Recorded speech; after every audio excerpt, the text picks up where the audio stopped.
Hey there, and welcome back to Tactical Breach Wizards. My name is Pete, and today we complete another episode of this completionist walkthrough on hard difficulty with health cut in half. Last time we left off, after completing our first proper mission with the rebel riot priest Dall, we met the Kalen underground resistance and obtained an important recording exposing Chapel, the religious fanatics controlling the use of magic in Kalen, particularly their chaplain. Reportedly, Chapel is planning a large-scale invasion of the neighboring country Dall. Let's listen into that recording and see whether or not that's true.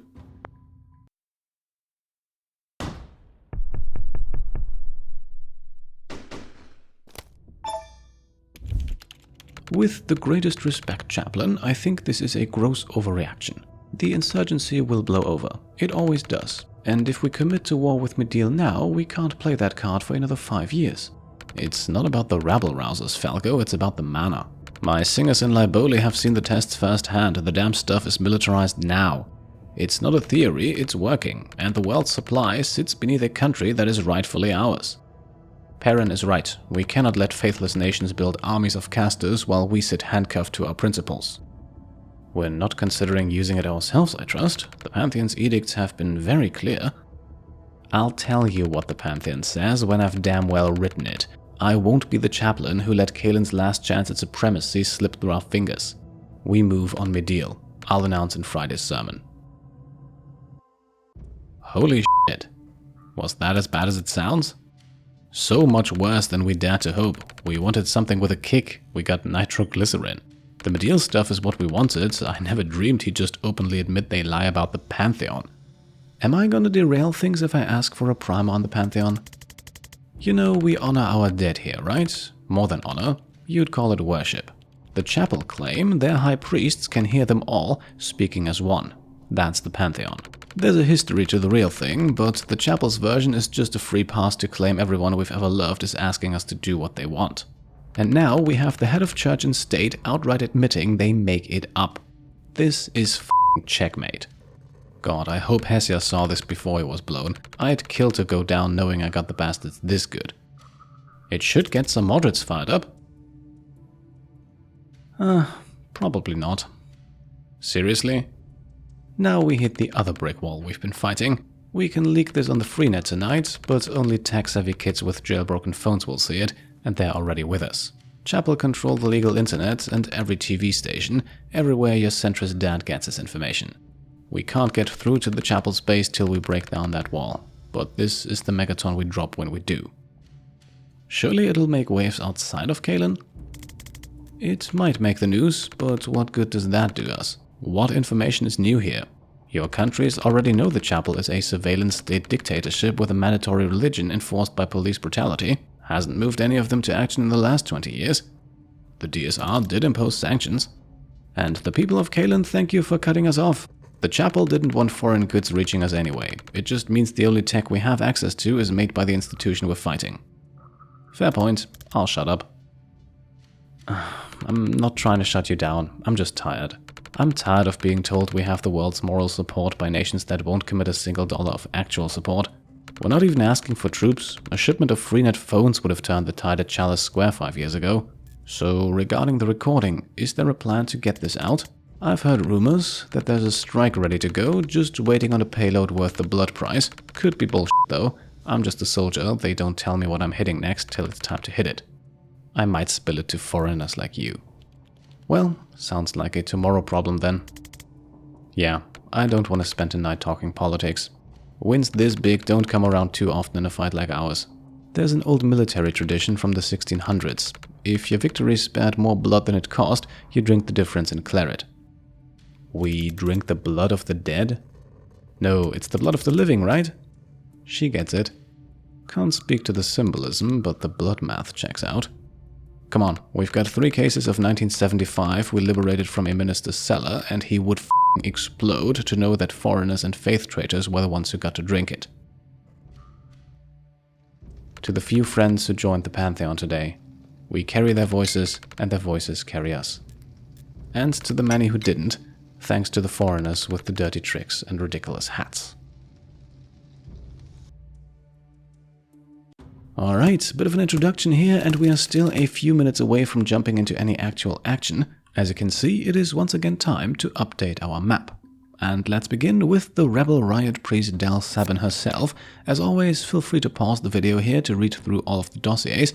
There is, as usual, some good humor hidden in most of them. The important bit here, Dall is not a defected former chapel riot priest, she just stole the armor and took over the moniker. She also sheltered us at the rebel hideout, one of many the resistance is operating. Which brings us then to Chapel, Kaelin's religious dictatorship. Importantly, Medil was apparently once part of the country of Kaelin and then split off as Chapel rule grew tighter. That's why Chapel might feel like they have a bit of a claim to invade Medil, a country that is no stranger to being invaded, in part also because of its naturally occurring mana reserves. Important here, the DSR, the country where everything started, actually occupies the territory at the moment, using reactor troops no less, and those are now firmly under Liv Kennedy's control. Let's continue then with the recording, which we obtained and just listened to, and which, as we know, was made at the Chapel of the Closed Fist, Chapel's military command. To distribute it to the masses, we somehow need to gain control of the Chapel of the Civil Tongue, from where all state media is controlled, and this is what we are currently waiting for, an operation to strike this chapel. And to make the final connection here, of course the recording revealed Chapel's true motives for the war on Medil. Speaking of which, yes, Medil is home to a large supply of mana dust, the rarest ingredient in making synthetic mana, and of course, since Chapel claims a monopoly on magic, they would love to control this supply as well. The same is true, by the way, for Reactor, who, as we know, have already begun militarizing the use of mana, and so, sooner or later, this will probably all lead us to the mana mines of Medil, but for now, we want to stop the war in the first place. So, moving on then, we have unlocked a few more dream training scenarios. At the moment, I think we'll cover those in 1 to 2 bonus episodes at the end of the series. One thing we have to take care of before jumping into the next mission, however, are the next 2 chats here. I'd love to cover those at the end, but considering the developments we're about to witness, they fit much better at this point, so let's begin with Dessa and Jan. You've been quiet since we got to Kaelin, because we're wasting our time here. Overthrowing a fascist regime and stopping a war? It's not our fight. We should be focused on Kennedy. It's urgent, the stakes are huge, and we can help. You can help. Later. I've got 6 months to live, and I want to make damn sure that Kennedy hits the morgue before I do. My god, Dessa, I had no idea it was that short, I'm sorry. Don't be. I just threw that out for effect. Truth is, there aren't enough cases for an accurate prognosis. So I get to live in limbo till it happens. That's awful, I'm sorry. I get that it's personal with Liv, but can I just make the Kaelin case to you? It seems inevitable. I mean, this might be the war we're here to stop. I'm not here to stop a war. I'm here to kill the piece of shit who locked me up and forced me to serve her at gunpoint. Okay, that's why you came, but as a doctor, when there's a crisis, don't you drop everything to help? When I was a surgeon, maybe, but this power, my craft, I can save people no one else can. That's my focus now. Someone else can help Kaelin, only we can stop Kennedy. Zan's the only one who can react before she hits, you're the only one with the tools and talent to track her, and I'm the only one who can resurrect you when you get yourself killed again. So what if only we can help Kaelin? We're scalpels, not hammers. I'm new at it, but it seems like fighting a regime with 1,000 times your manpower is very much a scalpel problem. When you get a medical degree, you can tell me what's a scalpel problem. It's not a degree-level analogy, Dessa. We can all grasp the concept of precision. Ooh, she does have a spine in there somewhere. Did it take a medical degree to figure that one out? Hell yes, more spicy Jen in the future, please. I feel like you were losing this argument and you've somehow made it about me, but in a sort of nice way that's making me feel weird and unable to refocus. That was the play, yeah. But you think I'm talented? Don't get it twisted. It's just a fact. I mean, you found me in the middle of the desert in another country inside of 2 days while on the lam. What else would you call it? I actually found you the same night, but we had to wait for a ferry. You took the ferry to break me out? We don't have a chopper. You couldn't spring for a flight? We're on the lam. Should have stuck with the mafia. Okay, so we have no leads anyway, why not help out until we do? Because it's a huge risk. Chapel don't kill people if they can help it. They lock them up so they can't be martyrs. Killed I can fix, captured I can't. I've been jailed 2 times this week. Long as I have this gun, there won't be a third. So is this gonna be a problem? One more. You've got me for one more chapel op. Then I'm back on Kennedy, with or without you. I'd prefer with. Alright, we learn a bit more about Dessa as she opens up to Jen here. Time to also get to know Dall Sabin a bit better. So you're still a believer after all this? I'm a chorist, that's my faith, not the chapel. The chapel is a regime that's taken the threads of our beliefs and used them like puppet strings. Chorism runs deep enough in Kalen that it's worked on far too many people for far too long. What threads? Our dead. They're the closest thing we have to what you might call a god. We listen to them and honor them above all else. Real chorism is about learning to hear those voices and honoring their wishes in ways that make sense.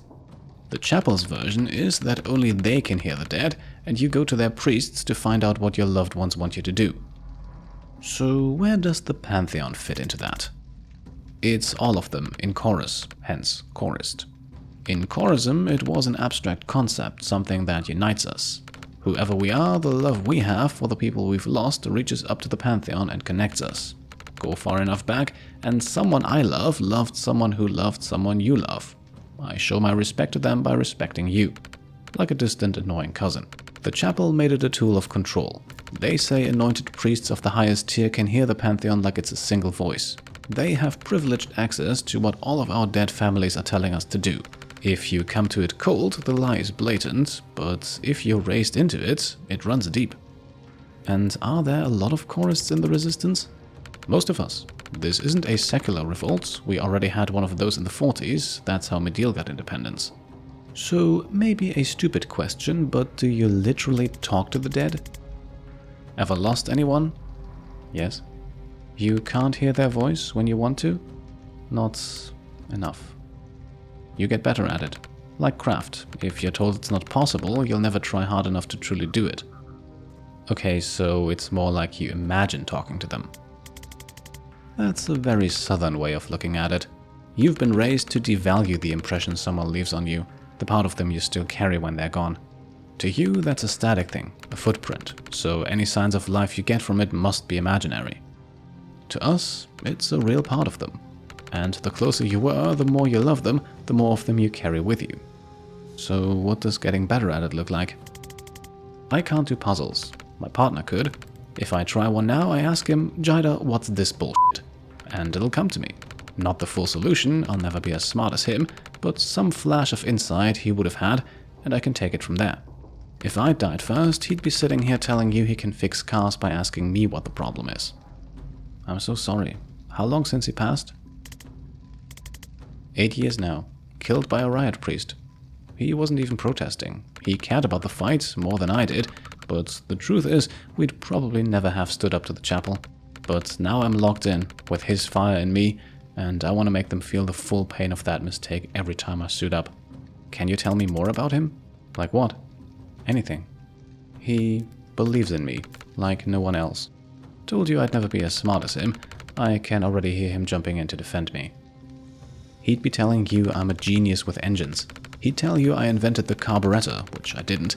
He'd tell you I won a hockey tournament for our team with my playbook of dirty tricks, which I guess I did. I used to carry his belief around with me like a torch. It lit up all the things I could do. Now I carry it like a combustion engine. He sounds great. He is. Thanks for chatting, I guess. Thanks for giving a shit. Alrighty then, here we are. Sorry that I made you sit through all of that, but to my mind, these two conversations really provide a nice frame for what comes next, and what comes next is a rather interesting mission.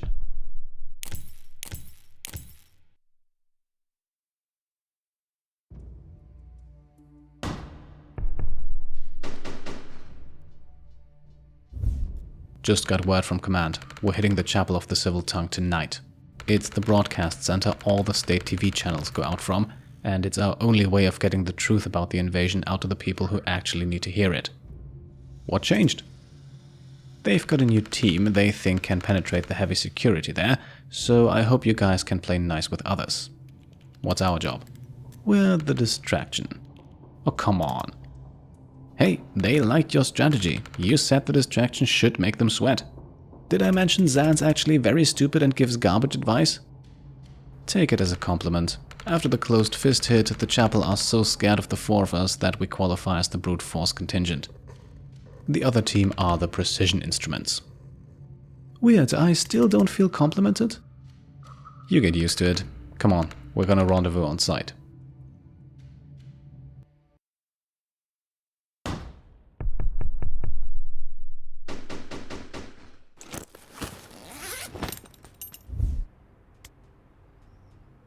You have got to be f***ing kidding. Hey Zan. You've met? These are the f***ing guys. These are literally the f***ing guys we're here to stop. Huh. Well, you can kill each other after. We're in the lion's jaws now. We stay focused or we're doomed. You don't understand who these people are. You've hired the devil to fight a church full of demons. Sounds like the right tool for the job. Yeah, much as I'm with you on this, Zan, you did make it sound super cool. Even if it was my call, we don't change plans mid-mission. The teams stand. This is doomed. Don't shit your rope, Zan. I'll lend you some reactor guys to save you when you choke. Please don't trust them with anything important. They're sending the broadcast. Oh, for fuck's sake. I don't know what your angle is here, Liv, but if you screw with this op, I will end you. The only time you've ever been a threat to me, Zan, is the last time you had my back. You're up against the big boys now, Kellen. Your little sparks aren't gonna cut it. Let's see how it goes for the traffic cone who already lost to me twice. Next time you undo my kills, Doc, we're gonna find out if you can res yourself. Next time you try smack talk, we'll find out if you can fuck yourself. I thought we were working together. I just wish you good luck. I've got a regime's worth of enemies. I'll take all the friends I can get.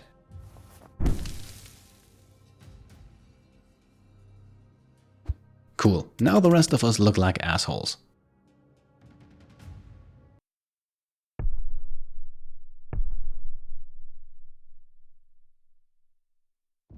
We've got reactor backup coming in from the south. We're gonna have a problem when you guys meet. I'm not gonna compromise your op to settle a score, but if you think Liv Kennedy is gonna play by your rules, you're joining a long list of short lives. We'll keep an eye on her. Every one of us has the recording. If she doesn't upload, no shortage of subs. Killing every one of us would not be outside her playbook. I'll leave it at that. But let's go. Alright, almost 20 minutes in and we finally have ourselves some action. Needless to say, this is going to be a long episode. For this first level, Dall and Zan are going up against Chapel forces, 3 trackers, a shepherd and an absolver, but we've also got reactor reinforcements waiting to help out on the side here. The confidence goals are pretty manageable, especially once reactor join the fight, as generally in the 4C phase reactor will go first and act before Chapel units, so our primary goal here is to open the security doors blocking their access. And we'll do that in just a second. First we'll move Dall right in front of the tracker here, then set up a predictive bolt with Zan and charge out of the way to release it. With the point of mana we just earned, Zan can now place his false prophet in front of the laptop, and thanks to the useful fiction upgrade, the decoy interacts with it immediately. And here you can also see it again. In the 4C phase, the 2 reactor trackers will shoot first. And because they do, there's really not a whole lot we need to do here to stay alive. Zan can shoot the first of 3 weapons caches we need to destroy. We'll set up another predictive bolt for good measure, and then we simply end the turn. So, quite a few things happening at once here. Reactor takes care of a tracker and the absolver, the shepherd retaliates and takes out a reactor unit, and the final tracker shoots our decoy. A lot going on here, but most importantly, we remain unharmed. Joining the fight now, a new tracker and a new absolver, both immediately targeted by the 2 heavy gunners here. which also means that we won't need to worry about them, as the grenades will first eliminate the Absolver, and then, with the invulnerability removed, the tracker afterwards. So let's send Zan over here to seal the reinforcement door, and afterwards Dall can move into position to charge the Shepherd. With a follow-up charge, she can also destroy the second weapons chest and deal some minor damage to another tracker, who has now unfortunately targeted her. However, with a shot from Zan we can course correct, pushing the tracker so close to their reactor counterparts that they now change target, meaning that all of this will solve itself in just a second. So there goes one grenade and there goes number 2, and with it both enemies. The reactor tracker shoots the chapel one, and the heavy gunner unloads on the Shepherd to take them out. With a lone Absolver coming in on turn number 3, this should be over quickly. The grenades here would take care of them, but once Zan seals the door, he might as well unload himself. The only thing left to do now is to destroy the third weapons cache, which Dall is conveniently in the perfect position for, and let's not forget to charge back out to avoid the explosives as we complete this first of 5 levels.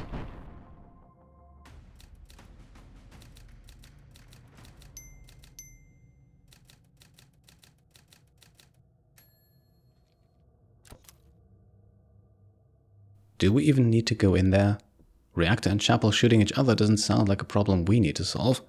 I'm not psyched about either one, but Chapel have the edge. If they win, this broadcast never goes out.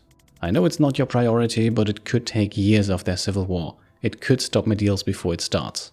I guess we also need to get through this room afterwards. There's also that.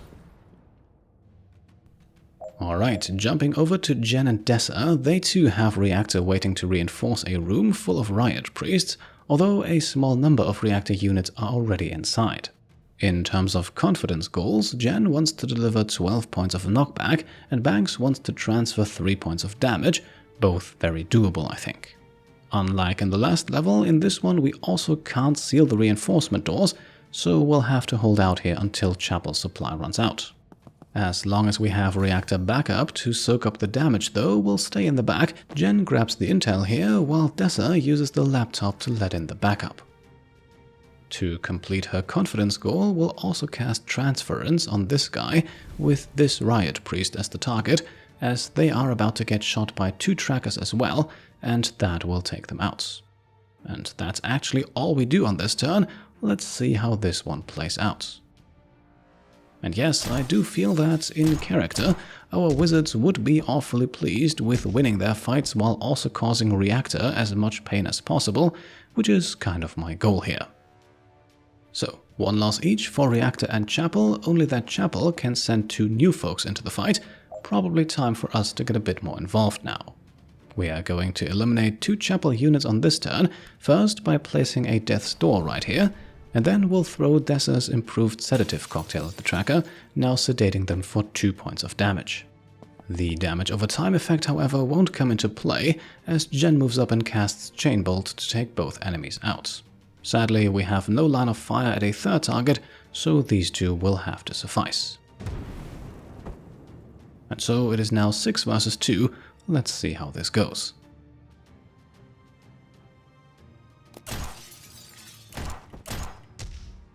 Alright, our enemies keep working to eliminate each other, lovely. Now we've got a Shepherd joining the party though, and we don't like that, so let's grab some more intel with Jen, then poison the Riot Priest over here, and use Death's Door a second time. Yes, it can be put right on top of these reinforcement doors. Jen then Gale Grenades herself, the Reactor Tracker and the Riot Priest, mostly to get the latter in front of the window here, the perfect spot to launch another Chain Bolt. The Gale Grenade has conveniently also moved Jen far enough away to no longer be targeted by the tracker, but as always, Reactor goes first, so we won't need to worry about that one either way. And there we go then, no more reinforcements, but sadly we won't quite be able to solve things on this turn. Jen can Static Blast for 1 meager point of damage here, but unfortunately that's not enough for Dessa's drugs to do anything against the Riot Priest, so we have no other choice but to end our turn. Jen's confidence goal, by the way, was already completed with that last chain bolt, so we can wrap this one up now with another static blast and move on to level number 3.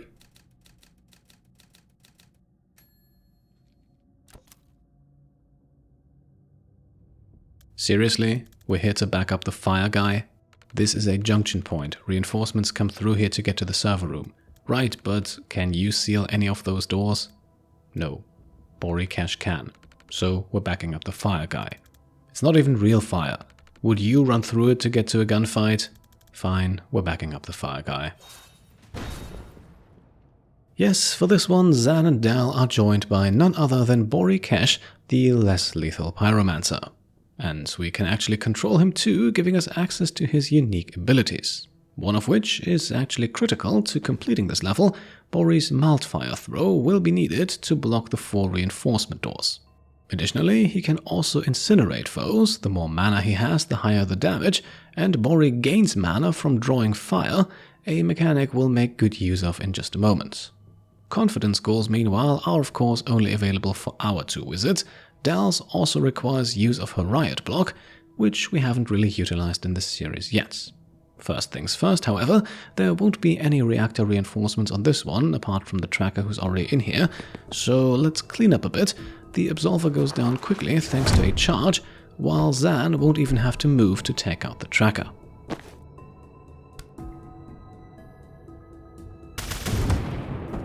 And that now brings us to Bori, who will first throw Maltfire in front of the door that has a shepherd coming through, and then he's going to draw fire.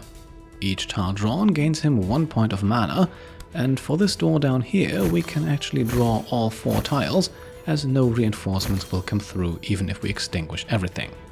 In addition, we'll grab the 3 tiles around the one blocking the door up here too. The range of this ability is thankfully fairly large, and now equipped with 7 points of mana, Bori is going to move and incinerate the Riot Priest. And with only 2 hit points left, Dall can now finish the job with a Sensor Slam. Beautiful. Let's wrap up the turn here by overwatching the reinforcement door with Zan. The reactor tracker will take care of the chapel one. Alright, thanks to Zan's predictive bolt, we've only got 2 new enemies, and let's go to work on Dall's confidence goal now, and place her riot block right here behind the tracker. This thing blocks enemy movement and hurts them for 1 hit point when pushed into it, enough to take this one down with a single charge.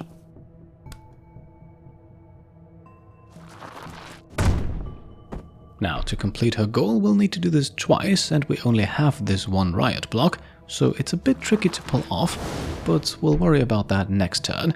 For now, let's throw Maltfire at the cleanser here.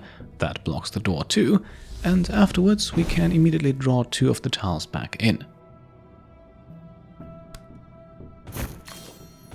As a result, Bori's Incinerate now deals those 2 points of damage, not quite enough to take out the cleanser, but that's what Zan is for. He's also once again going to keep watch here. Sadly, there was no position where he could target the cleanser and the door, but with only 2 enemies coming in, we should be fine. In hindsight, it's also pretty good that we allowed both of them to appear, as Dall's confidence goal now requires some trickery. The Riot Priest here is in a bad position for her to knock him into the blockade, so instead we're moving her next to it. That allows her to pick it up, and then we'll throw it all the way over to the tracker. Zan can then move over here and push the enemy into it with his 3-bolt burst, and that completes the goal and takes down the target. Now onto the Riot Priest. Dall's Sensor Slam is the only sensible thing we can really do with her here, dealing only 2 points of damage. Pyromancer Bori can add a bit more by throwing Maltfire, soaking up all the tiles not blocking the door and then casting Incinerate, but that still leaves the enemy standing. Luckily, Zan has 1 point of mana from the intel he just grabbed, enabling him to send out his false prophet, enough for the Riot Priest to change targets and to keep Dall alive. So this should be the last turn then. Another cleanser has joined us, but let's take down the Riot Priest first. Thanks to standing in and moving through mild fire, they have lost 2 more hit points, so a sensor slam is enough. Bori then blocks the 4th and final reinforcement door, draws 3 tiles of fire back in, and that gives him enough mana to deal the last blow here and to complete the level.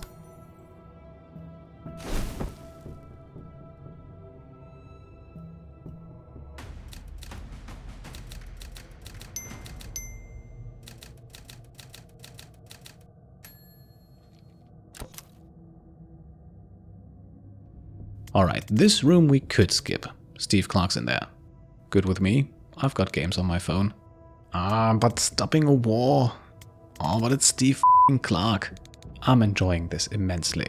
2 world powers are battling it out in this building, and spiteful Jen versus activist Jen is still the fight of the night. Wish I had popcorn. Which one are you rooting for? Who do you think? Spiteful Jen is best Jen, no contest. Oh god, but he's such a f***ing loser. He's gonna screw this whole thing up if we don't save him. Yep, probably. Huh, really thought he'd react to that. Maybe his hearing's not that good. My hearing is peerless, I'm choosing not to engage. Knew that would get him. God damn it. Spiteful Jen, spiteful Jen. Alrighty, into level 4 then, and of course Steve has to join us on a level that Jen partakes in. Sadly, this time we cannot control the traffic warlock, but we'll make sure that we use his ghost traffic to our advantage. Jen's confidence goal of finishing the level in 4 turns is actually also very generous. I think we can do it in 2. Let's go to work. Up first, Jen moves in to seal the door, then blasts the invulnerable shepherd for no other reason than to gain an extra move, and we use that to grab the intel here, and then Gale Grenade Jen for a 3rd move, which gets us to the 2nd door.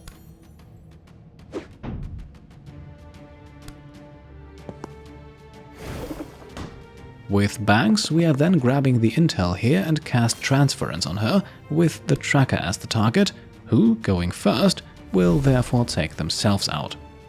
Neat little detail here, by the way, that Steve is going second. It really underlines his competence.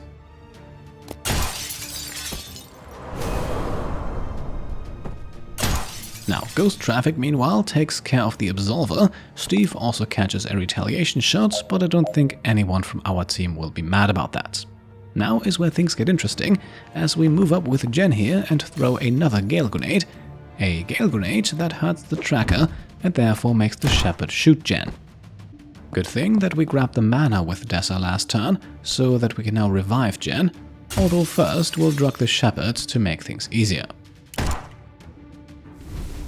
Now, back up on her feet, Jen still retains her bonus move, allowing her to seal the door here, and with the mana she just received from being revived, we can now cast Chain Bolt at both enemies, and of course we won't pass up the opportunity to hit Steve as well. Unfortunately, this causes Jen to go down yet again, but Steve's Ghost Traffic takes care of the Shepherd, and just like that, the level is complete.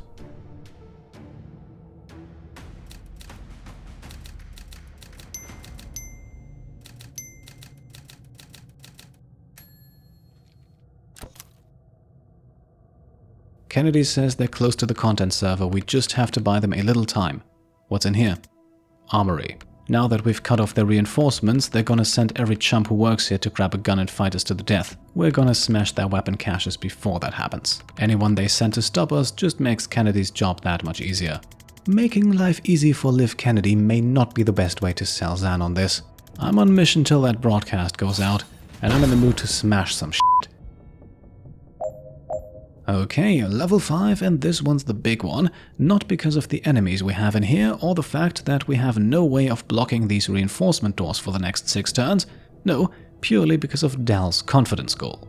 You see, normally we'd need to destroy 7 of the 10 weapons caches over the course of this mission, while Dall wants to make it 9, and she wants to destroy them all on this first turn. Honestly, this took me a good hour or so to figure out, but I can happily report that it is possible, and here is how to do it. Up first, and I think this is still an obvious move, we broom breach into the computer room with Jen to unlock the first door guarding 2 weapon caches. Following that, we breach with Zan and Banks and move Dessa in front of the door we just opened. Then we place a death's door to the right of the shepherd here. This is a bit finicky, but possible, and then we blow up the first 2 chests with a sedative cocktail. Over to Dall then, who now moves in and grabs the intel, and very importantly, before she uses it, we want to set up a predictive bolt with Zan. However, before executing that, we want to eliminate the shepherd, which Jen can take care of by blasting them into the void. This brings us back to Dall, who can now use her mana to swap positions with this tracker right here, who then also immediately gets shot by Zan. Now, another very important move is to give Dall a time boost now while she still has all of her actions, as the 2 charges she's about to perform will move her out of Zan's line of sight. The first charge sends the tracker flying, the second one gets her in front of this laptop right here, and now she still has a third one, which we're going to use to open the last locked door. With very careful positioning from Zan, we can then destroy 2 more weapons caches. As you can see, he barely has a shot right here, but barely is all we need. Back to Jen then, who still has a second charge of her Broom Breach ability, allowing her to get herself over into the very same room, where one of her 2 Gale Grenades will destroy the remaining 2 crates. Very importantly, from that static blast against the shepherd earlier, she also still has a bonus movement action, allowing her to get into a spot where she can not only destroy the remaining 3 crates with her last Gale Grenade, but also remain hidden from the Riot Priest. And this, ladies and gentlemen, is how you destroy 9 weapons caches by the end of the first turn without taking so much as a single point of damage. The lone reactor tracker in the room will now be cannon fodder for the Riot Priest, and beginning with this second turn right here, we can now focus all of our attention on taking out the remaining hostiles. And those are, as you can see, numerous, appearing from 3 separate doors. The easiest decision is probably to just slam the Absolver with Dall here, who in my opinion is actually the perfect choice to hold this room. We will then drug the shepherd with Dessa. The fact that they are also stunned now is actually not important at all, as up next we'll move Zan, set up a predictive bolt, and then have Jen push Zan into the right spot. Yeah, a little trickery here to take the shepherd out and to gain some mana. Now we make another important move with Jen here, which subsequently allows Dessa to draw the attention of both Riot Priests. Of critical importance for Dessa's survival then, casting Transference on her with the priest on the left as the target, as the one on the right will go first.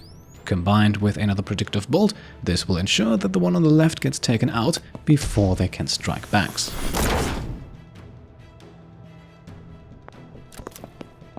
Joining us now, 3 more enemies, a shepherd, a riot priest and a cleanser, but we also only need to survive for 3 more turns. And we start things off simple here with just a single point of damage delivered by Jen, but it is the 1 point we need to guarantee that Zan's next predictive bolt gets us what we want. Riot Priest down, lovely. Banks can now grab the intel and throw drugs at the cleanser.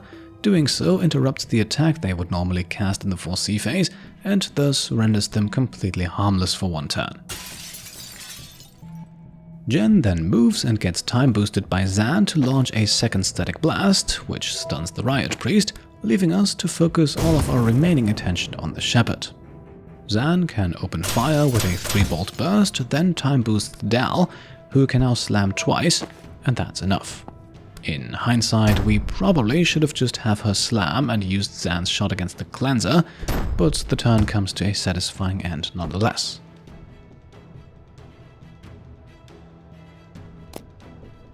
Two more turns then until we can go, and I can already spoil this much. This time we're not staying any longer than necessary.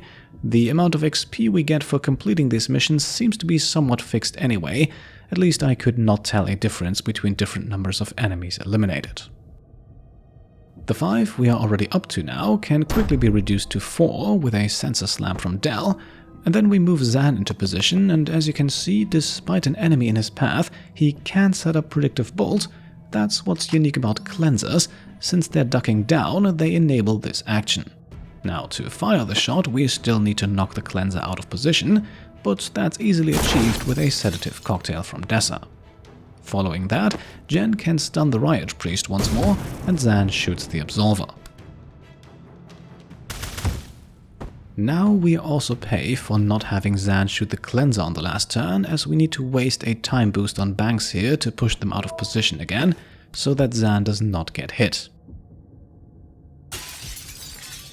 Finally then, while we're at it, let's also complete Dessa's confidence goal. She wants to raise a defeated enemy from the dead, and the Riot Priest over here seems like a sensible target. Now beware, they are not fighting on our side, they're actually fighting on no one's side now, and will attack the closest unit, friend or foe. For the moment, however, they are simply stunned, so let's end the turn and begin what will be the last one. The predictive bolt from Zan here also ensures that we'll have a little less trouble to deal with, as coming through the door ahead of him will be another Shepherd. So, it is turn 5, that's how long we need to survive, although to complete the 2 remaining confidence goals we also need to keep all team members alive and deal with all enemies currently on the map. Now, that's easy for Zan and Dall. A simple 3-bolt burst takes out the Shepherd, allowing Dall to sensor slam the tracker without having to fear repercussions. The pair of Riot Priest and Tracker in the top right is also quickly dealt with. Jen can move in to take out the Priest. This gives Zan the opportunity to set up another predictive bolt, and using her bonus move, Jen can calmly step out of the way.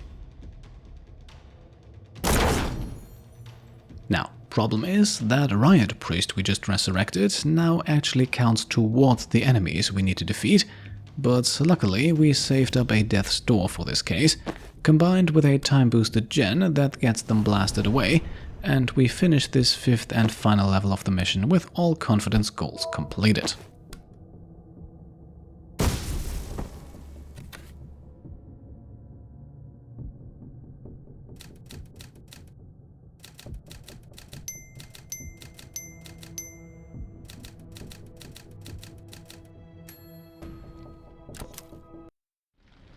Okay, we've done everything we can to buy Liv time.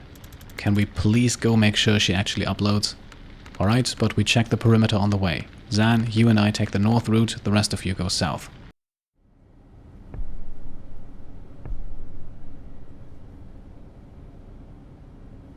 Damn it, where's Zan? Liv and the druid are in there, we need to listen in. Didn't he give you his vessel? Yes, and I'm proud of you for remembering the term, but I suck at his eavesdropping trick. You have to imagine yourself breaching over and over and place together the snippets you hear each time. All I really get is body language and tone of voice. If this could be our shot at Liv, I have to know. Try? Okay.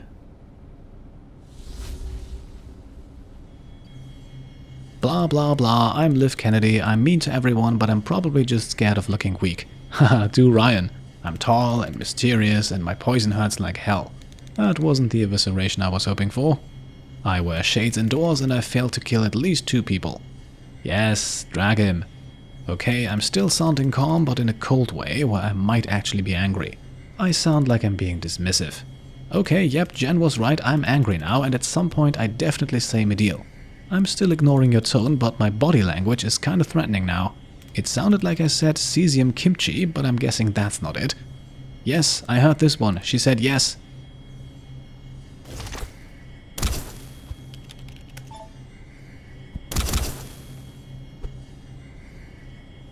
Oh Jesus, shit. What? She killed him. Huh. We just got word. The broadcast's going out. Wait, seriously? So that was Kennedy, not you? Yeah, but she also just shot one of her own, so I have no idea what's happening anymore. Chapel are going scorched earth, they're going to destroy their own servers to stop it. Hold position, Zan and I are 40 seconds out.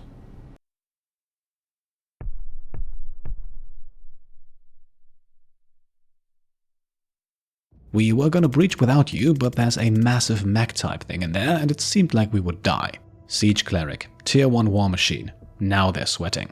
I can see you're pleased, but can we actually defeat it? Do you have any spells that corrode, melt, or shatter tank grade armor plating? Nope. Do they? Liv's team? I think her hard hitter was the guy she just shot. Then this could get interesting. And interesting is certainly the right word for it, as we're ending today's episode on a bit of a cliffhanger here. In the room right in front of us, we have a siege cleric, a big bad robot with 5 points of armor that cannot be defenestrated. We also have a few rather interesting confidence goals for this one, and for this level in particular, the game also has a few hints for us. Maybe you can already guess what those might be about, as we now make the cut for today, and we'll pick things back up right at this point in the next episode. I hope you enjoyed this one, and if you did, then I would be very happy if you could leave a thumbs up, and if you like what I'm doing and want to support me and my channel further, then you can go ahead and subscribe to stay up to date, grab some merch over on shop.petecomplete.com, or check out and maybe even pledge to the Pete Complete Patreon. Thank you all for watching, and I'll see you next time. Cheers.